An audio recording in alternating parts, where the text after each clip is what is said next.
Hi, viewers. Joanna here from GDS Counseling, along with my beautiful colleague, Brian Nandy from BN Counseling. We are here to talk to you today about where we are today versus where we were last year. So it's almost like a topic of 1 year later. And uh, have have we managed to escape from this whole COVID situation, from the shutdowns and everything that was really going on in a month of, I think we can honestly say March, give or take dates. This is around the time where I am aware that I was working from home, right? Because we were shut down, so we were unable to go into our offices, if I remember correctly, around this time.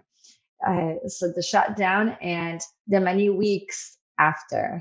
It's not just 2 weeks as we were promised, or the 4 weeks or a month. It was months after.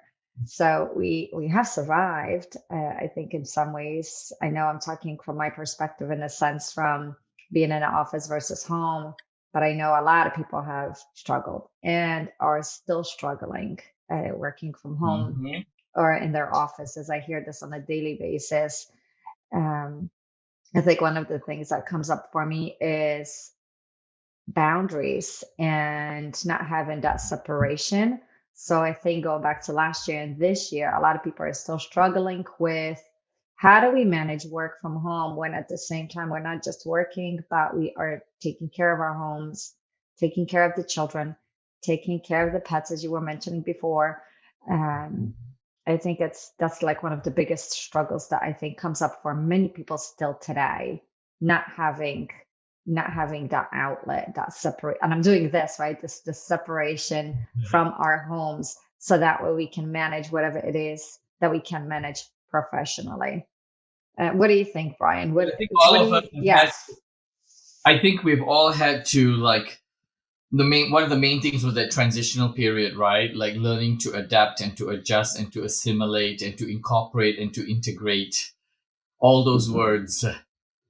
And Mm-hmm. those were not easy in the beginning, but like any those who adapt, Darwinian, those who adapt survive, and we've all had to adapt to losses of the ones we loved, adapt to fear and stress has an ability, or it is a stress has a way of bringing all our bad habits up again. Stress has a way of triggering doubt. Stress has a way of triggering negative beliefs, things that we worked on, and so that in itself has been another milestone for a lot of people. And also, when we think about anniversaries, and anniversaries have a way of triggering memories and Yeah. triggering old ways of being. Yes. But I think process as a collective, universally, globally, rather, that we've all had to mourn together and transition together, and for most of us, have had to thrive during this time, not just survive. And it's still Push a forward, process because right? adaptation. The push forward. And there's always new challenges, right? Once you've arrived at a new level, and suddenly there's a discovery of more to step up to, and then you get to that Mm-hmm. point. At least I can say that for myself, right? Like in regards to responsibilities, whether it's at home, whether it's business-wise, whether it's clinicians, whether it's patients. Every time you arrive at a new place, and the system recognizes that, okay, you've completed this, so now new awareness of more things, and I think there is a factor of denial that comes into play, where our brain categorizes priorities and what we can handle, Mm-hmm. and then once it's taken care of, suddenly we become aware of, like, oh, more things to do. Mm-hmm. And And I I like, think all of yeah, Mhm. go ahead. Go ahead. I think that sense of completion, there has to be an acceptance that it's never really complete, it's just expansion. Mm-hmm. And I And think I we like all what need you to said. pause to celebrate those achievements. Right. And I like what you said about, going back to like last year, the anxiety, the worries, the stressors, and adjusting or adapting. And I almost want to say, I think I'm just struggling with both, right? Both the adapting and not adapting, because are we able to adapt? All of us, just the general population, right? Are we able to adapt easily, or does it come with sometimes for some of us with challenges? And I think that also has to do with personalities. Um, to be personal, I think in some ways I'll go back to just for me, and I just think from, working from home last March, and I only have one child. So I can only imagine those who had to adjust and working from home with more than one child, homeschooled, and particular age groups. I think there's a difference between having teenagers, pros and cons in there too. And then those who have 2, 3, 4, 5 year olds running around where, let's say, the babysitters or the nannies were not able to come because of this whole shutdown. And now managing work while at the same time, whether it's playing, caretaking, feeding the child and keep them entertained, put them into meetings. I mean, like I said, I was trying to be personal. And I think for me, March, because I think I went back into the office and we were transitioning offices as well at the same time in July or August, where I felt secure enough to go into the office. I still managed, we both did, I think, work remotely where everything is still on our computers. However, there's that separation. But prior to going back to March, April, May, and June, I had to struggle with, my routine of having whether it's 10, 11, 12 clients, particular days. And then at the same time, knowing that my daughter is literally like next door, trying to figure out how to do schoolwork on a computer she never used, because we don't use computers at home, or we didn't prior to like this. So now at the same time, in between sessions, whether it's the 5 minutes that I had, I noticed that I was just running, taking care of her and her schoolwork, clients, her schoolwork, her homework, her assignments, what buttons she needs to press. And then I think we were kind of like on a, what's the word, reboot, where we maintain so much energy and maybe twice the energy. I know I was drinking more coffee. So I was exhausted and I was stressed. And I remember being frustrated and I was being anxious. This is where fear came out. I remember I've noticed for myself, my heart was palpitating particular days when I was going to sleep. And I'm like, wow, like this is really going on, this anxiety, not just what was going on at home, but also what we heard. This is where all the news was coming out, and coronavirus, COVID, masks, preventative measures. It was all over the news, not to mention the deaths. I think all we heard was how many people were passing away and how many people were sick. And I think all of that was also we were being conditioned to fear even more. There was just no relaxation at all. So I think going back to March last year, a lot of us were really functioning with such a heightened anxiety because of all the changes that were going on, and then needing to adapt to the situation at the same time because there was no escape, I think. Yeah, there was no escape, right? There was actually, we were all in isolation and we had to be optimistic. And I think therapists had in their own way had to continue to preserve their healthier way of being for others. And that at least for me was a positive thing because it kept me optimistic. It kept me hopeful, and it didn't give me space to worry. Because sometimes the ruminating mind can take us to very scary places.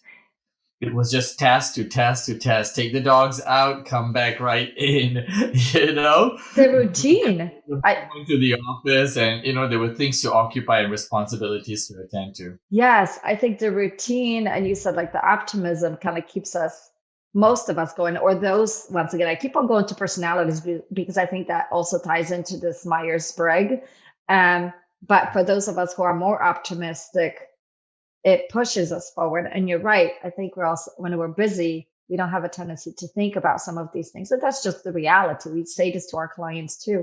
When we find nothing to do and we sit down, some people do not like that. Why? Because they think, and we think a lot. The brain has a tendency to go into so many different places. So therefore, in order to avoid it, we keep busy.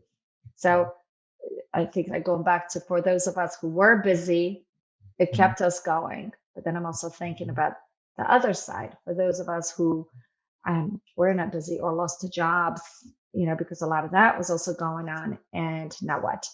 That it's a bigger struggle, bigger need for survival.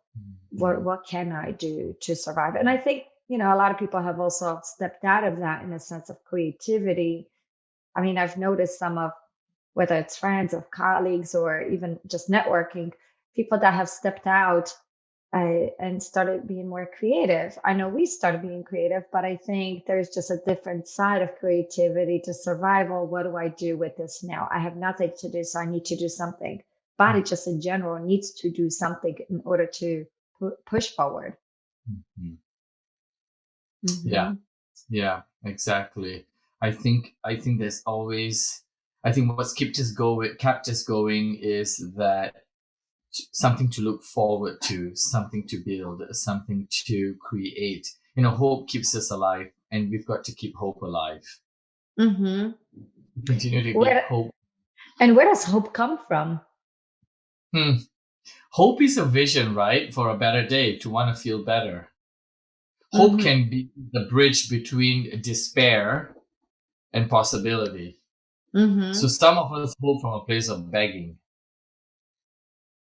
I don't know, it's a desperation. I don't know if it can, but it's a use of hope, but really it's a vibration or an energy of despair.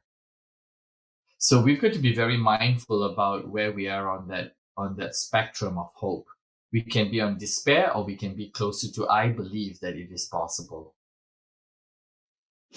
So we've got to be mindful towards closer, the higher possibility. Right. That I believe that things are possible, or, eventually things will get better. And I'm just thinking, go back to March versus where we are today versus, and I think this is where the pessimistic side of us would come out, where we just don't think things will get better. Things will get worse. And once again, you said it this way, that way. I also think you're like up and down, like this spiral.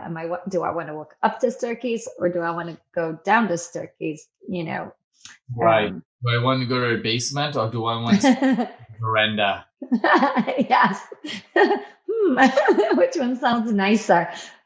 So going back into where we were last year versus to where we are this year. And I think personally, I think we are doing better. I think realistically speaking, we are doing better. I know for myself, I don't really watch as much news, I think, as I did back in March of last year. And I think that's because there was a lot of it, and it was all of it. It was just nothing else. You clicked a different channel and that kind of came up.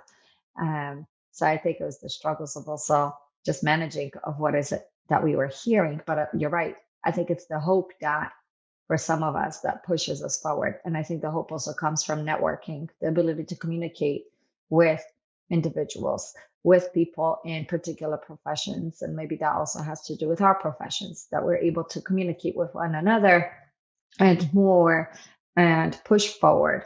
We're there to help. We're there to heal. Whether it is my other, with other job with coaching, is ability to help others. And I think that also pushes us forward because we're there helping others. We may not necessarily always. Coaching perspective, coaching clients, I think for me, just being deliberate. When we are deliberate, we don't put too much emotion into it. We don't have to be intense to be meaningful. And for me, that's a daily practice because I'm an emotional person. I'm an emotional being. And when there is a distress for others, I get pulled into their distress. And I've got to pull myself out of it. It's not an easy process. But I have that sense of when I can tap into that sense of, let me just be deliberate about this. Let me just be decisive about this and just do it with no emotions in it.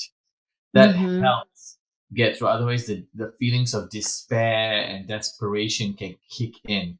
And then I work with a sense of urgency and immediacy to get the thing. And all it does is it is stress induced, or is driven by stress and not driven by hope.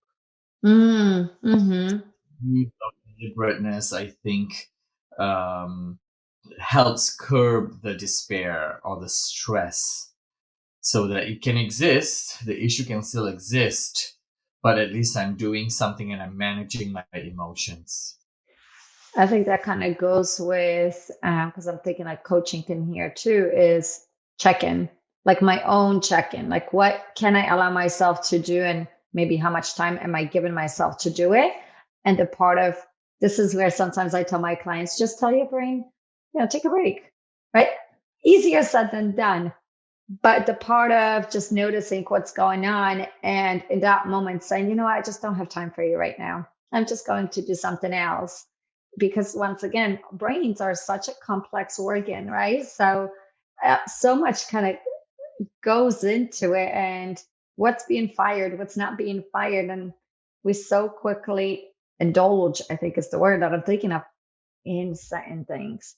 And you're right. Some of us might be more emotional that what someone else is saying, we're there, right? All of us just kind of goes into that situation. I wonder if a lot of therapists are that way, or they're able to like separate two at the same time. We're just healers, and I think that has a lot to do with our jobs and with a lot of therapists. I'm talking from just our professional background. And is there pros and cons to it at the same time? And how has it worked for our clients during the time of COVID? And maybe in cases where it didn't work, maybe it didn't work for us in particular moments too. And the part of needing to, I think it's almost like a self-discipline, needing to work so much harder in order to separate sometimes. Right? Yeah. Mm-hmm. Yeah, exactly. Yes. Thank you so much, Joanna, for this conversation. Thank you, Brian. As always, wonderful to talk to you.